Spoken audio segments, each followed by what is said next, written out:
এত কিছু বলছো আর মন বলছো না। দেশ থেকে গানের ক্যাসেট হারিয়ে গেছে। সিডির বিলুপ্তিও প্রায় এক দশক আগে।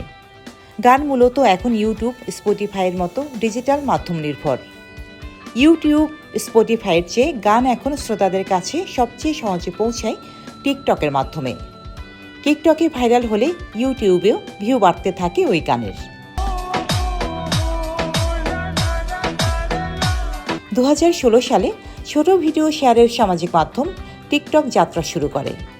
2018 সাল থেকে বাংলাদেশেও ব্যাপক জনপ্রিয় এই মাধ্যমটি। দেশে এখন টিকটক তারকারও কমতি নেই। ফেসবুক রিলস ও ইউটিউব শর্টসেও তাদের বহুল আনাগোনা। বিভিন্ন বাণিজ্যিক প্রচারণাতেও নিয়মিত দেখা যাচ্ছে এসব টিকটকারদের। পিছুই নেই মূলধারার তারকাও। মাধ্যমটিতে এখন নিয়মিত তারা।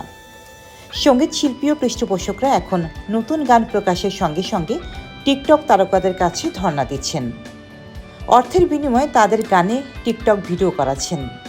অনেক শিল্পী ও পৃষ্ঠপোষকরা মিউজিক ভিডিওর ক্ষেত্রে এখন টিকটক তারকাদের প্রাধান্য দিচ্ছেন।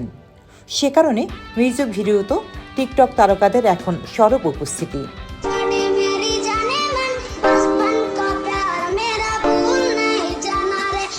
এদিকে এই টিকটক তারকারা আবার সব গানে যে প্রমোট করছেন এমন নয়।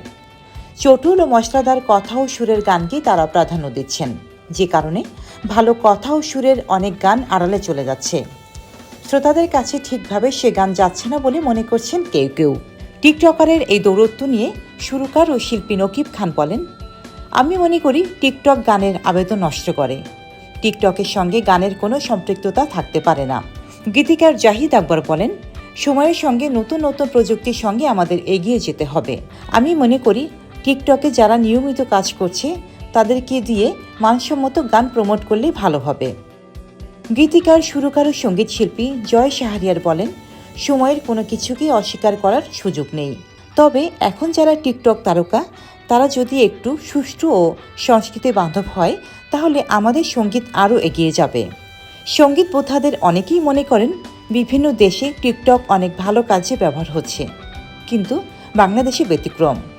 আমাদের এখানে টিকটকে যতটা ভালো কিছু দেখা যায় তার বেশি খারাপ চোখে পড়ে। কিছু নিয়ম নীতি করলে এই মাধ্যমটির মধ্য দিয়ে বাংলা গানকে অনেক দূর নিয়ে যাওয়া সম্ভব বলেই তারা মনে করেন। রোজিনা রোজি, দেশকাল নিউজ।